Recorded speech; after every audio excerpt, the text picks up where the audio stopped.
Hello everyone, welcome to our 29th episode of Every Child Can Learn. My name is Lanyaro Gladys. I am the lead trainer at Backup Uganda.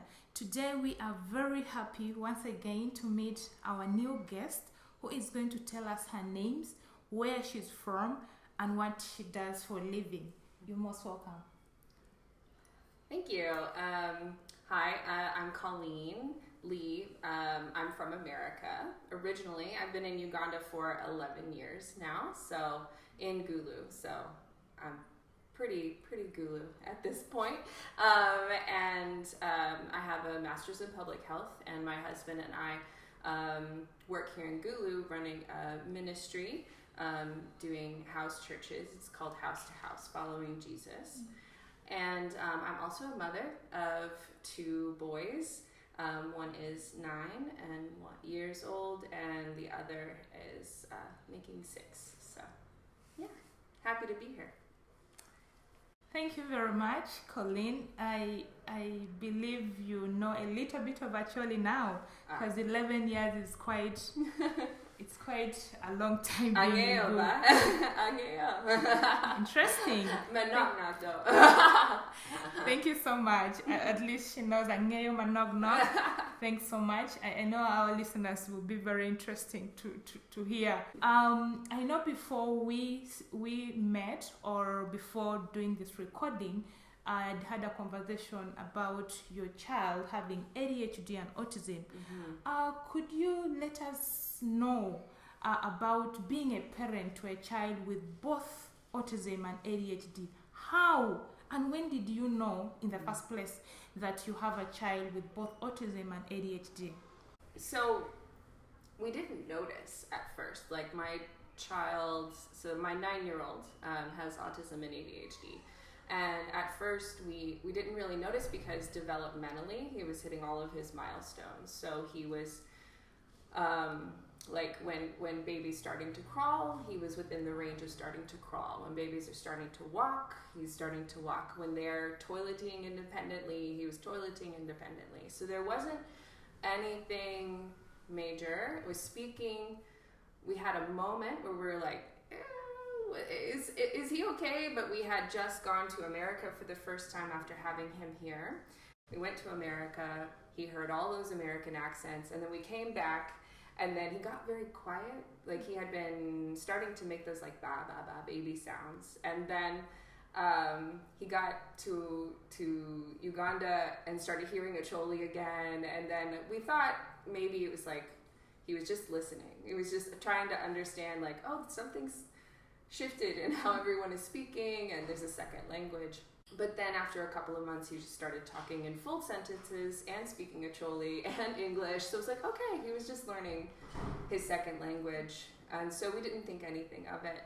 You know, he's a great kid. He's really sweet. He was a little bit, we would call it quirky in America, where he's just like sometimes doing things a little different. He would play, when he would play with friends, it would be, sometimes he would just observe friends playing instead of actually actively playing with them, you know? And so he's like, I played with friends. And I'm thinking, I don't know that counted, but you think you had a good time, so okay, it's okay. And so we didn't really think too much of it until 2020, which was a tough year for everybody because of the pandemic. And we were, you know, in Uganda, we're going through lockdowns just like everyone else, and not leaving our compound, staying at home.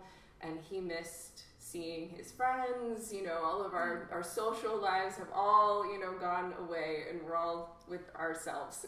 And so towards the end of 2020, my normally very chatty, very like lots of storytelling, big imaginations child stopped really speaking. He would share if he had like a need. So if he needed to, if he was hungry or if he was tired, he would say, Mom, I'm hungry. Mom, I want something to eat. I'm tired.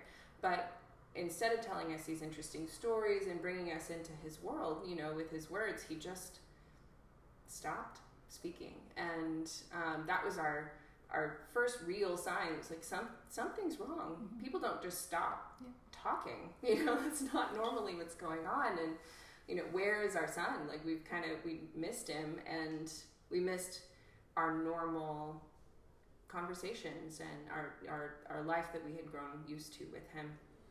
And he had also replaced those times of talking and sharing with us with what we now know to be called stimming, where he's self-soothing by doing some activity over and over and over again. So for him, it was running across the room, slamming against a wall, and then coming back and then doing it again. And he wasn't hurting himself, he wasn't harming, but it was just all the time. And it was the only thing that apparently was keeping him calm. We didn't know that. We were freaking out because it was so different than what we'd ever experienced before. So that's when we knew. And so that happened for about 3 months. And then the lockdowns lifted. We found out that children couldn't get COVID, which was very exciting. And so we started meeting his friends again and is starting to visit them. And he went back to his normal self. He got a bit of his normal life. The stress lowered, and he went back to being his normal self. And so, but that was so strange, and it happened for 3 months that we knew we needed to find some answers. So we were already planning to go back to America, so we went back to America and sought out a diagnosis, and then we found that he had autism and ADHD. So yeah, that's how we did it. Oh, it sounds a very long story, but as a parent, it's also a challenging moment where you're in a mix of two disorders, autism and ADHD. But I want you to help listeners out there to understand what are some of the signs one can see in children with both conditions. It is confusing because when I was on my own during that period of silence with my child, I'm researching, I'm looking on the internet, and the lists for autism, he would check some of those boxes. And the list for ADHD, he would check some of those boxes. But he didn't check enough of either box for me to be like, oh, I know what's happening. He was like, I don't know what's happening. Why? Why is it both or nothing? I don't know, And so we got that diagnosis, and now I can see why. It's because sometimes autism and ADHD hide each other. When they're both in one person's brain, they can look, they don't look like maybe a typical autistic person or a typical ADHD, but have the behaviors of a typical one or the other, because they are mixed. But there are things that do cross over between both, and if you think about like two circles, there's the autism circle, and there's the ADHD circle, and those symptoms of both of those diagnoses, there is a section where those two circles are overlapping. There's if you have those two rings overlapping, there's an intersection. Thank you. And so in that intersection is a lot. I think it's actually a very large intersection between the two. So focus is one of those things where they're both, and I have notes so I don't get lost, but both can struggle with focus in maintaining focus or becoming hyper-focused, especially with preferred tasks. So something that an autistic or ADHD person loves to do, they will stay completely focused. They have no attention for anything outside of that world because they are working so hard. And then going to something that is not preferred, something that you don't like to do, it's very difficult to maintain the focus to be able to complete that task, to do that. And that's with both autism and ADHD.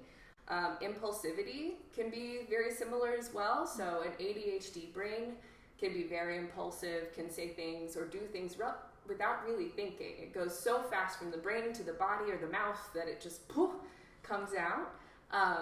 Autism, that can happen particularly when an autistic person is stressed. So when they're very stressed, they have that same impulse to just do something. And then the impulsivity in autistic people can go down when they're less stressed, but it just depends. In my child's brain, it's both. So impulsivity is something we deal with all the time. Transitions can be very the same in both ADHD and autism because of transitions are hard, especially if you're going from something you love to do to something you just have to do, right? So like getting my children to brush their teeth is not their favorite thing to do. They would rather play, you know? So if I'm getting them to go from playing to brushing their teeth, it can be a big struggle. And for both an autism and ADHD brain, just to get moving into that thing, even if you know you want to do it or you know you have to and you know you're supposed to, it's a real big struggle just to transition into that. Routines are one of those things that I feel like are mostly the opposite, but kind of not. So ADHD people tend to struggle with keeping a routine, to struggle with keeping a habit, and like, oh, I just do this. I don't think about it. I'm always just doing this habit. But at the same time, I've seen a lot of ADHD adults who have to have a routine, have to have like a system in place so that they can get their life, you know, completed, get those tasks completed. And autistic people also love routines because it gives them a sense of control of a very chaotic world. There's a lot going on. And so those routines can really help them to feel calmer. So my child with both loves to have routines and then gets frustrated when he can't maintain the routine, or especially if other people can't maintain the routine that he has set for them. But he finds it valuable, which I get. Social situations are another one. So social difficulties are a criteria for diagnosis for autistic people because they struggle so much with social dynamics, because communicating, understanding the rules of society and how people, you know, talk. They're often noticed to be like, oh, you why did you miss that? Why did you miss this social cue? Like, she said this, why didn't you respond in this way? You know, like you were somewhere else. Yeah. But ADHD people can do the same thing because, again, the brain and the mouth, they're just going. They might say things and like, oh, I know I wasn't supposed to say that. I have also made a mess of this social situation. You know, so there's a lot of overlap still. It looks a little different sometimes, but when it's all in one brain, it can look very similar. And then the last one I think I have on my list is sensory sensitivities, which is such a big one in our house, but I think it can be in a lot of places. So when you have issues with senses, and they can be either hyper or hypoactive, so like you really, really notice the bright lights. You really, really notice the itchiness on your clothing. You can see all those things, like you're noticing all of those things, or you barely notice other things. So we know the normal 5 senses are sight, taste, touch, smell, sound. There are 3 more, vestibular. So I call this the motion sickness one, because if you're on a bus, the vestibular is in charge of telling you where your body is in space. And when you're moving very fast, like if you're taking a bus somewhere and you get motion sickness, your vestibular system is like, why are we moving so fast? You're sitting still. You must be poisoned. Let's throw up and get the poison out. But that is something where like your body's just having a hard time knowing where it is in space. Proprioception, so your coordinated movement. ADHD and autistic people can be clumsy sometimes. They just fall for no reason, or like try to walk through a open door and they still bang on the side of the door. They just missed that opening because they don't know where their body is in space. Oh, sorry. Yeah, with being clumsy, and then also balance as well, and then force. So like how hard you touch something or how softly you touch something is something that proprioception should tell you. But sometimes those signals are not coming from the brain to the body in the way that, or the body to the brain in the way that, you know, they would for other people who don't have these diagnoses. And then the last one is interoception. So what your body is feeling. So when you know you need to go susu, but your body's like giving you a warning, like you need to use the toilet. You need to go. It's time to prepare yourself to go. Get up and go to the toilet. Sometimes those signals don't always come, or they come at the last minute, or they come when they're very high. You know, your body's screaming, "Go to the toilet!" You know, and you finally get up and go. That can happen with both as well. So giving those inside signals, and that's also with how you're emotionally feeling and how you're experiencing empathy. So understanding how someone else is feeling. Sometimes you can be super aware or not very much at all. So I'm sorry this list is so long, but they're all things that my child experiences, and the levels are different. It depends on the day. It can depend on a lot of things, but I think we've all struggled with those things. Like, this music is just too loud for me. These clothes just don't feel right today. They're itchy, they're tight, I'm uncomfortable. It's like that, but even more sometimes, you know, in an autistic and ADHD brain.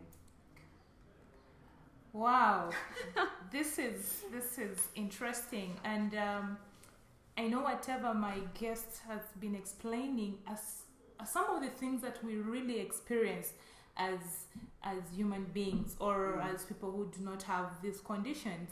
But trust me, for a child or for someone having autism and ADHD, this is way more. It's times 10 of what we experience as people who do not have these conditions. Exactly. But I'm very much amazed by the message we are getting. I know this is a lot of content, but please, I love the fact that Colleen is bringing it out clearly.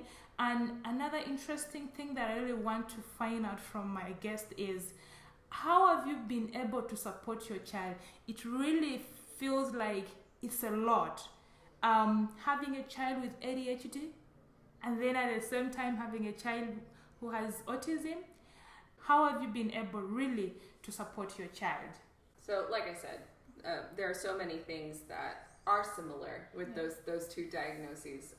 But I think that the most important thing that we did as soon as we did find out that he was autistic and had ADHD was talk with him. Because even though he was young, he was 5 years old when we got his diagnosis. So you're like, oh, he's a child, he doesn't understand anything. No, he could know that something was a little bit different about himself. And he couldn't, you can't figure out why. You're like, I feel like I'm doing everything the same as everyone else, but I'm not. And like, people are looking at me weird, he's with his classmates, and it's just not going the way that he thinks it should go. And it was really confusing to him. So we shared with him about his diagnosis and explained that his brain is different than other people's, which can be really amazing and give him so many gifts in the world, but also it can be challenging because he doesn't think in the same pattern that a lot of other people do around him. So that was one of the biggest things, to support him, to just continue to talk with him when he feels frustrated or confused about what he's experiencing in the world. Also, therapy is amazing. So we had opportunities to connect with occupational therapists, and I know that several people end up working with speech therapists when they have trouble with speaking, and we almost did. And they were able to address specific things that would help him to gain more abilities, more, to be able to continue to progress in his independence as he grows up. So we're constantly doing those things. It's a lot of work, but at the same time, it's very worth it. You can see the growth that he's had. It's slow growth, but you can see it over the years. And then I spend a lot of time thinking about how to support him, how to, if there's a skill that I want him to learn, like bathing himself, right? this was much younger, but like he struggled with, like, there's actually a lot of tasks in bathing yourself. There's like getting the soap, getting the sponge, turning on the water, turning off the water, drying yourself off. How do you bathe without getting soap in your eyes? And all of these things. We don't think about it. We're like, I don't know, just take a bath. You're fine, just get clean. But he needed more support. So something that I do a lot is figure out, okay, this is too far for you. This is your edge of competency, of understanding and knowing how to do something. Taking a bath when he was 5 was too far. Like, doing that independently without my help was too far for him to really get. So I kept backing up and backing up until I could break down the steps. Like, your job right now is to get yourself undressed. We're going to just work on that skill. And then the next job is like getting the water temperature where you need it to be. Okay, the next job, like, once you become skilled with something, then that's no longer a challenge for him.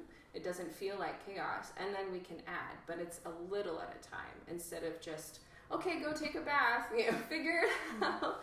So I spend a lot of time doing that to provide those supports and breaking skills down into something that feels manageable and something that he can do piece by piece that we work on. And then the last thing that I do is just letting him be him, Autistic people are known often for their stimming or walking in an interesting way on their tiptoes, things like that. And it's not harming anybody.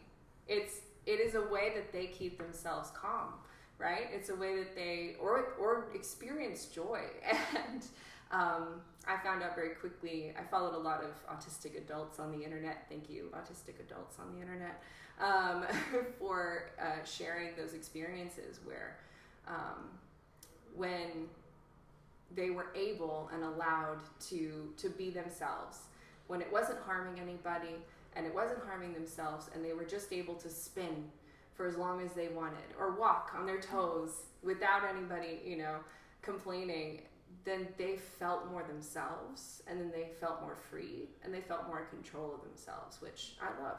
I want my child to be independent and know that he is a valuable person just as he is. Yeah. Wow, thank you so much. And I would just want to pick up from your last point of allowing a child with autism to be themselves. Now, a lot of our parents out there want their children to behave like any other child. Oh, I want you to be sharp. I want you to do things faster, like the other sibling does. But with a child who is autistic, I've always told parents, especially the parents we work with, the schools we work with, that sometimes you'll get a child who is very slow, and they're happy. They're happy the way they do their things. They're happy how they are to themselves. And this is something that, as a parent, you're like, no, go and play with your friends. You're doing it wrong. You're doing it wrong. Go and sit somewhere with your other children, your other siblings. But trust me, for someone with autism, that is the atmosphere they want. That is the environment they want. And then also, I wanted to share about a gentleman. You can go and Google. He's called Steven Wilshire. This is a gentleman who is very talented. He that is one of the characteristic of children who are autistic, that when they love something, they love it to their best. So this is a gentleman. If you go Google about him, you're going to see that he loves drawing, and not that every child or everyone who is autistic draws. It's different. It varies from one person to another. But one of the key thing with autistic people is that they are very talented. When they love something, they love it to their best. And now I also want you to help us understand. I know this is something that is very common with us here, that people have a lot of misconceptions or myths about certain disabilities or certain disorders that they get. Have you or did you or people around you have misconceptions about your child having these conditions? Yeah. Okay, forgive me if I sound cry. I always cry about this because it's a tough topic. Yeah, so when I first got my child's diagnosis, especially autism, even in America, this is a very similar experience. The number of people who told me they were so sorry for me, like I'd lost a loved one, is too high to count. And when I shared his diagnosis, that they would often say, "Oh, I'm so sorry. I'm so sorry for this difficulty that you're going through." Like I had a sick, sick family member in the hospital or something, but I didn't. I had the same child that I'd had for the last 5 years. I just now knew why he was quirky and, why he was different. But I think that was because they had this conception that my child with autism was broken somehow. And it's now, it was frustrating. It was really frustrating and hard. And I got so confused because like everybody's telling me I should feel sad right now. And so, but I don't know why, what's going on. And finally, now I'm Christian, so I'm going to have a Christian perspective on this. But praying about it, I realized that God made my child autistic. He is autistic. That's how he was born, and that's how he's always been. And that's how he sees the world. And the beautiful thing is that autistic and ADHD people get to see the world in a way that the rest of us don't. We don't get the way that they view it. And then they have an opportunity, if we let them, to bring their viewpoints and perspectives into the conversation. However, the thing that I do grieve and I do feel sad about is that we live in a broken world that is not made for people who are outsiders. It's not developed in a way that is always including people who are on the fringes. It pushes people out of the fringes of society. And that's the part that I do get sad about and I do get frustrated with. That's the hard part about having an autistic child. It's not him. It's that the world is not made for him, and it's constantly telling him that he doesn't belong in it. And we have to fight constantly to bring him back in. But also, that was Jesus' ministry. He always included outsiders. He made so many people angry for including outsiders. He would always be a place to bring people in. And so that's what I feel parents out there who are struggling with that same situation where your child is behaving so differently, they're not being like everyone else. It's so important to know that they are uniquely themselves, and we have an opportunity as parents to bring them into society and to train, educate, and help other people around us to know that diversity is good. It brings new perspectives. That's why we have so many cultures in the world, and if we can learn to share and understand and appreciate someone else's culture, it's the same with these autistic and ADHD brains. Yeah. Okay. This is very interesting and touchy at the same time about what people think out there, and this is why we are here. This is why we are talking about this. This is why Backup is making sure that the community get to know about this, because sometimes it's also challenging that our parents in the communities do not understand what is this autism these people are talking about. What is this ADHD? They are used to someone using a wheelchair. Yeah, that one is using a wheelchair. Something happened with the limbs. Yeah, he got an accident and all that. But today we are talking about autism. What is this autism about? What is this ADHD about? It sounds new. They may not know what are the characteristics. And this is why we are here. This is why we are talking about this, that these people are human beings like us. And I want to agree with Colleen that we are the ones who are disabling them. We are the ones who are throwing them away. We don't want them to participate in all the other activities. And mind you, they are equally the same as those that we think are normal. They can do absolutely everything that we do, and that is the beauty of it. A child with autism, he's bright, absolutely very bright, but how they do their things are those are the things that we need to understand. They might do it slowly, they need patience. So those are some of the things that, as a parent out there, as a teacher, has an advocate, you need to know and sell it out there. Tell the community, tell the parents out there that, one, you need to first accept these children. Acceptance will open doors for us to accept these children in all aspects of life. So I'm really very happy that we're having this conversation, and a complicated one, because imagine a child having both ADHD and autism. It's a hard one, but I just love the way Colleen is bringing it out, and today for me, I'm very pleased because this is not assumption. We are talking about real thing. She has a child who has both this condition, and I hope by the end of this, it's going to be a heads up for everyone to wake up and start doing sensitization about these conditions. And I also want to understand, what can you tell parents having children struggling with such conditions? I know you've been bringing it up in your conversation, but you could still hint one or two major areas where you think parents having these children can do. No matter what age your child is, I would say it's never too late to start supporting them. It's never too late. And even if you feel like, oh, maybe you failed in the past, or you did it wrong somehow, and you're like, oh, I stopped them from doing that thing, and now I'm thinking about it again. It's never too late to change, and your child will appreciate that. So you always have an opportunity to grow as a parent, and I have grown a lot in the last few years, and to learn how to support them better. It's never too late.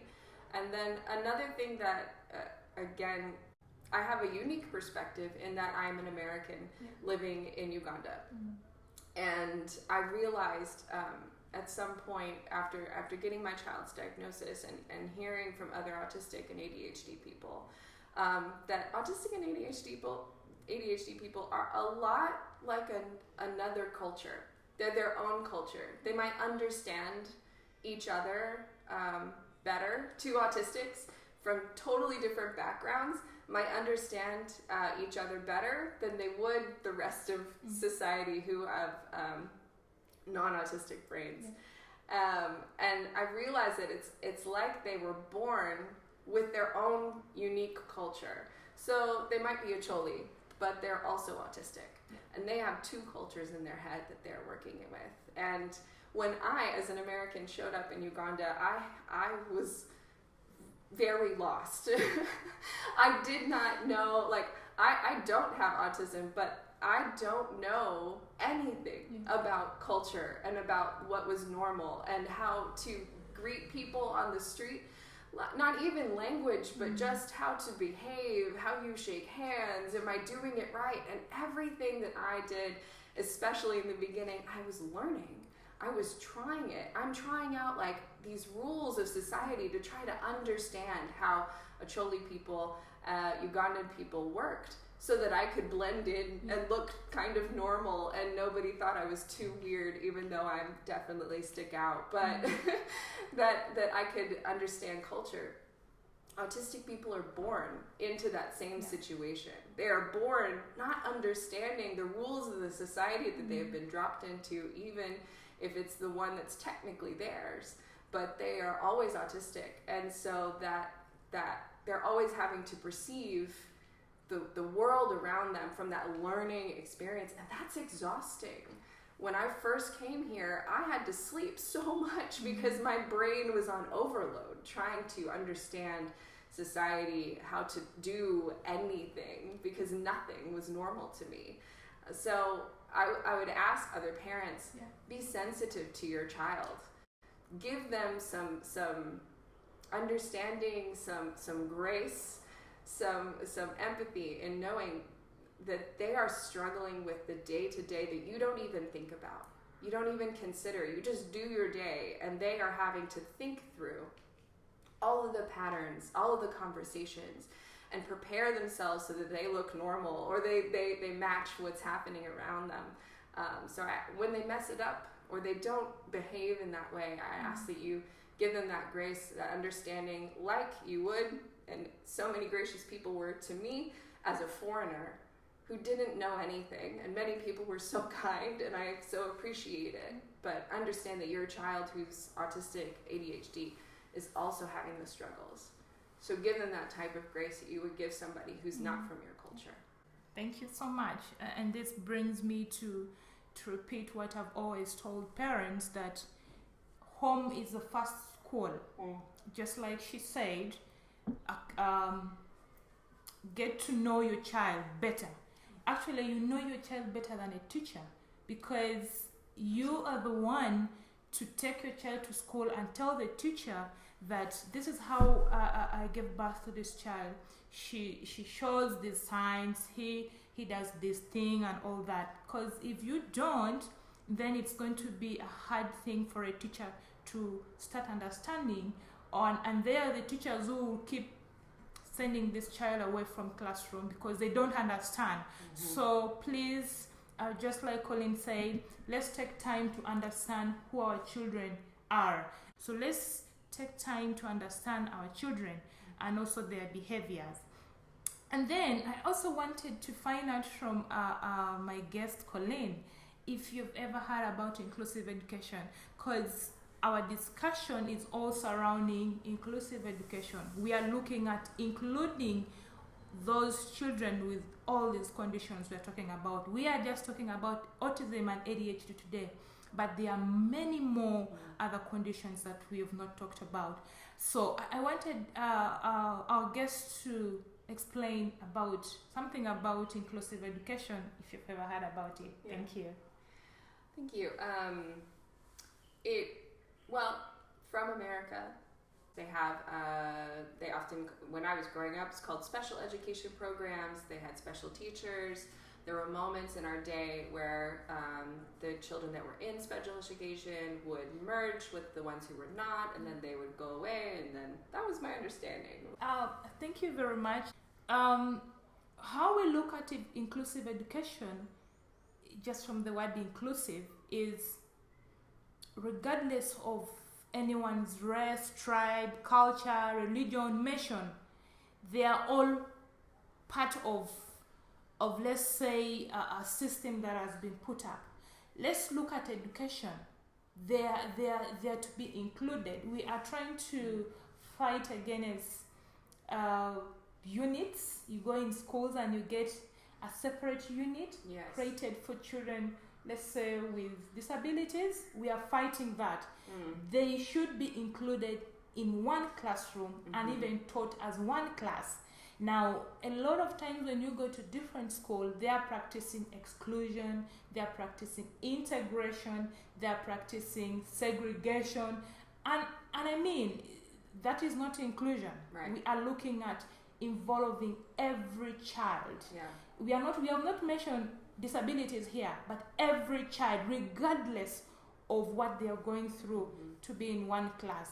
And that is why today we are having this conversation. If you have a child who is autistic, if you have a child who is hyper, you have a child who keeps to herself, who keeps to himself, what are you going to do? Are you going to build a room for them? Are you going to create a classroom for them?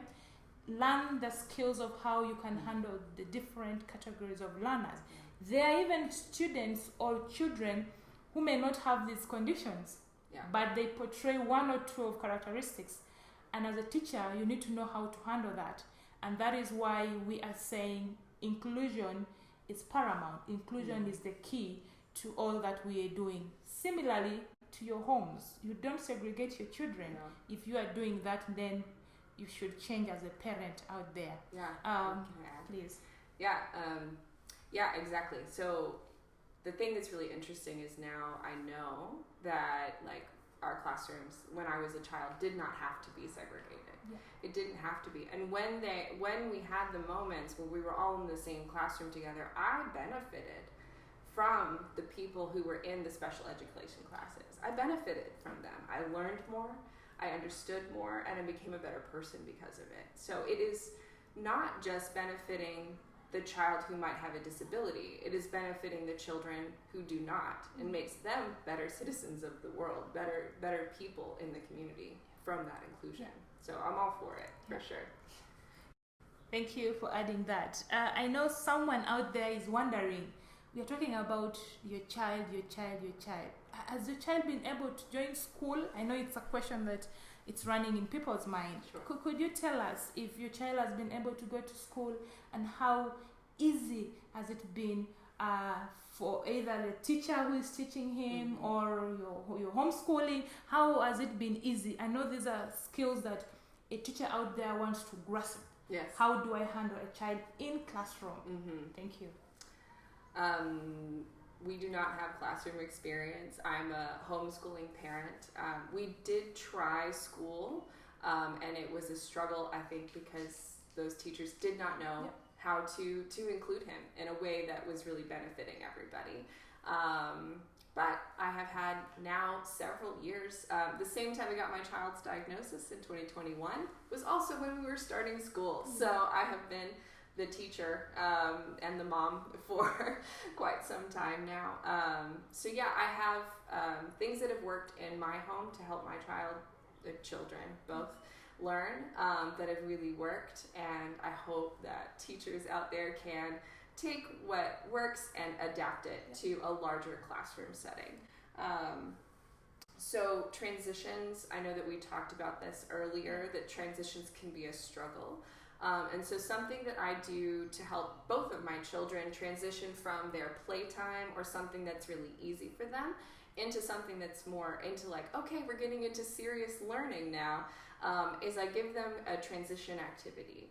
So that I will often do like mazes or puzzles or something. It gets their brain working, but it feels like a game. So if you have that game learning that you want to do with your classroom, like we're gonna start with a game, or we're going from playtime into this more serious, I would encourage everyone to find something that can transition them out of full play and into that serious learning.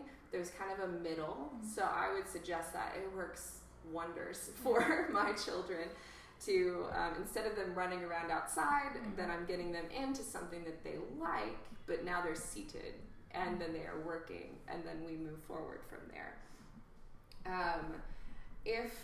So something that I do, and I get the benefit of doing it as homeschool, is allowing my children to choose the order of their activities. So I was thinking about this for classrooms, and if you have stations of learning, that might be a place where you can, you're all learning about something, and you're going to go from station to station, allowing those children to choose which station they start at. So instead of saying, you're starting here, you're starting there, like, these are all the stations, choose the one you can. If there's too many kids, I'm going to have to divide you up. But, there's an ability for them to have that sense of self, that sense of choice, and that they're not always being told what to do. And honestly, this probably benefits all people, not just people. Like, I don't want to be told what to do all the time. I didn't when I was a kid. So I think they would all benefit from, if you can provide choice, do it. I think it really benefits my kids. And then taking breaks feels, and I get into this a lot, it's like, we have so much to do, I don't want to take a break. It will be so hard to like get them back to what they're doing, that I have too much work to complete. My experience is that for both of my children, after they take a break, even a short one, 5 minutes, they are so much more focused. They're so much more able to learn. Their bodies are ready. Their minds are ready. Just because I took 5 minutes that I timed so we didn't lose track, to move around, to wiggle, to stand up, to whatever it is, so that they felt like they could regain their focus. Because especially when and I'm only teaching 9 and 6-year-olds, but maintaining focus for a long time can be hard. for all people. And so it's really difficult when your little body is just, it just has to go. So allowing them the time and the space to do that really helps. And I use visuals whenever I can. So anytime that I can put the order of what we're doing in picture form on the board, so my kids know we're going to do this activity, then we're going to do this, we're doing math, then we're doing reading, then we're doing phonics, then we're going to play, and then we're going to do, lunch, and then this. We're going to, I can, as much as possible, give them those. Words are fine, but if your children are not reading yet, or sometimes everybody just likes pictures. If you can have a picture up on the board to say, oh, this is that activity, we're going to go do this. It's so great. If you're good at drawing, excellent. Maybe one of your children is a great drawer, have them draw it, So, but then everyone knows what's coming, and they can mentally prepare themselves to work with you to go from one activity to the next. And so that really helps. And then also giving timers for things. Like even those breaks, say we have 5 minutes, we're going to do this, go outside, and then you have 1 minute left, and 1 minute we're coming back, and then 1 minute is finished, we're coming in now. All of those things helps that child transition their brain from one activity to the next. They're not surprised, they're not frustrated, because you've told them and they're like, I understand, I'm doing this, and it really helps. And then for those who have a really hard time with focus, I found that physically touching, just a gentle touch to an ADHD autistic brain in particular, where they're focused on something or you're not sure if they're hearing you. I know it's easy to get frustrated and just keep shouting louder, but it actually works so much better if you go and physically touch them. Like, hey, are you hearing me? This is the instruction. And they will receive the instruction better because of that physical, gentle touch. Just a touch on their arm or, on their hand, like, this is happening now. Are you hearing my instructions? And with that, obedience is something that I know that we all struggle with, right? Because we do want our classrooms, our lives to not be so chaotic, and the children are not running it. The parents and the teachers are running it. And so the thing that I have found for helping my child be more obedient, to behave in a way that we can both get along with when they're having a hard day especially, is to state what is happening. So state the problem, because sometimes they don't know what the problem is. So like, hey, I said that we're going to move to math and you have not gotten your workbook out. I've stated the problem. And then saying, do you need help getting your math book out, or can you do it on your own? There's some choice in how to do it. Maybe they've lost their math book. They don't want to tell you that they've lost it. Maybe they don't know where that is, but you're giving them choices and you're starting that conversation. I have had moments where I am leading a group of very young kids in a small lesson, and they're busy playing, and I'm like, lesson starting, and I'm just repeating myself, lesson starting. They're all ignoring me, and instead of shouting, I have just gone over, come down to where they were and saying, I've asked you to come over. Are you able to do that? And every one of them, like boom, boom, boom, have just come over. And it was quieter, it was orderly, no one's angry. It took me less time and less frustration than if I had just kept shouting until something happened.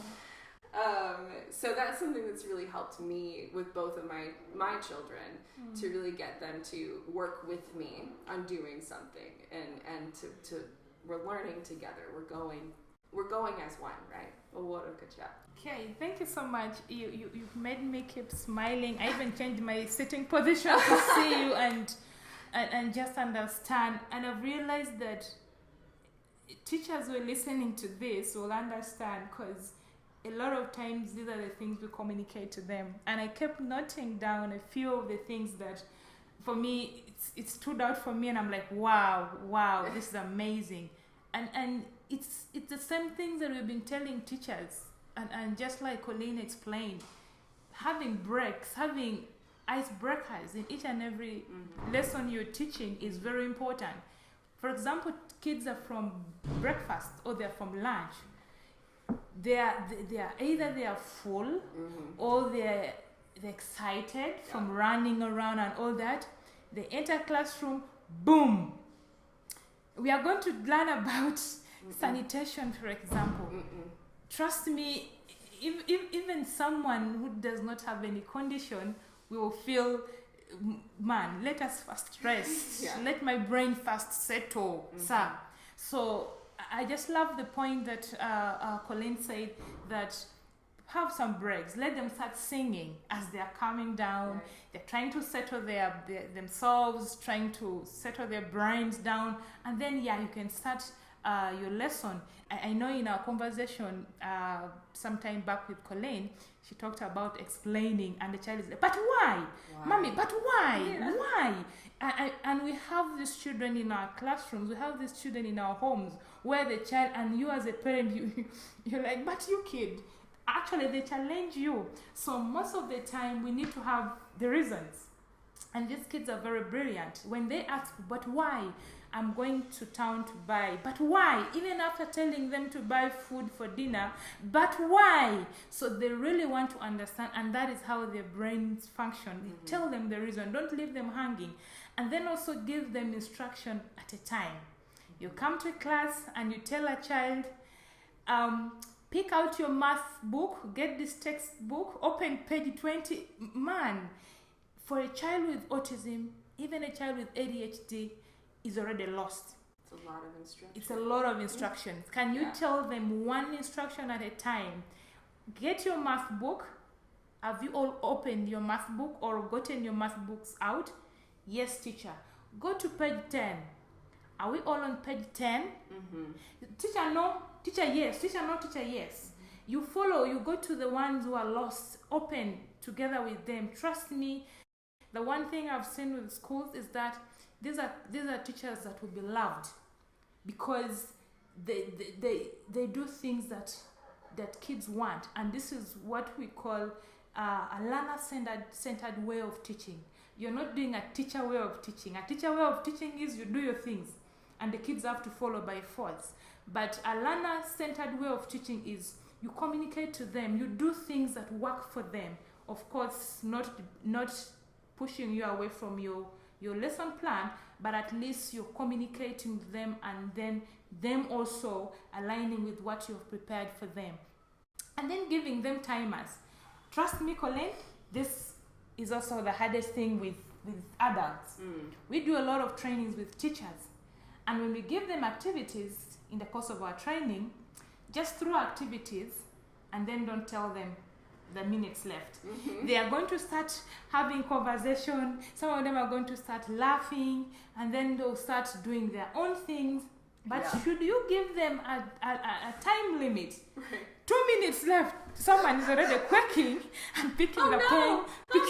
Exactly. Picking the flip chart. Oh, let me do this. So you realize that it doesn't only work for children with these conditions, but it also works for all of us. So a lot of these strategies do not only help children with disabilities, but also works for all of us. It's actually an added value to even someone who does not have any disability. It makes them even understand you the more.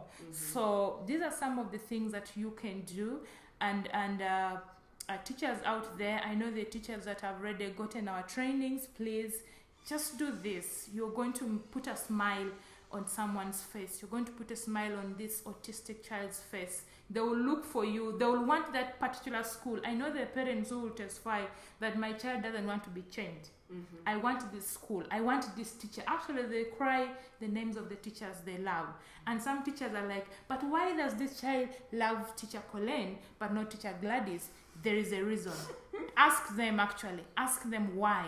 Don't be mad that this teacher has something unique. Of course, they have something unique, and the uniqueness is they understand the student. They take time to learn them. They take time to accept them the way they are, and also give them the room to share. Ask them out. Did you understand what I taught? Let your children be free with you. Their teachers, when kids see them, when children see them, they keep quiet. They are not free because one, you're tough. Two, you don't talk to them. You don't understand them. I have met kids who tell me that, teacher, when I put up my hand, this teacher doesn't pick me. It looks simple and something useless, but to a child, it hurts them. So let's try to understand who our children in classrooms are. I don't know if you have your last message. My parting words. Yes. Well, I'm so grateful for this time. Thank you for the opportunity to share my story. This is the first time I've publicly shared my story in any way, really, and I realized in preparing for this how much I had to say on it, and yeah, I hope that parents and teachers out there can be encouraged by what I've shared and know that your child can be included, that you as the parent in particular have the opportunity to bring them in to the conversation. Bring your child in and bring them in to those spaces in your lives, and to support them so that they can do that, and help them to make their way. And teachers, you are doing a great work. You are doing amazing work, and everything that backup is teaching. I love it, and I'm so into it, and I hope the teachers can hear how they can make a space that doesn't just benefit those disabled children, but it benefits everybody. We all have difficulties that we struggle with, even if we don't have these conditions. We all can benefit from these things that we are providing for autistic and ADHD people. Sometimes even if you don't have that diagnosis, you still benefit from it, like Gladys was saying. So thank you for the opportunity to share. Yes, thank you, Colleen, and allow me again and again to thank you so much for accepting to share your story. I know some parents may not feel at ease to share to the whole world about what they are going through, but thank you so much. I know this is a message that is going to open up a lot of parents' understanding all the misconceptions they have, and just like I said, I do not want to blame parents. I also do not want to blame teachers, because a lot of these conditions, especially the ones you do not see, it's really very hard to tell. And it's not until you go to the hospital, you diagnose the child, and diagnosis of these conditions is not something very cheap.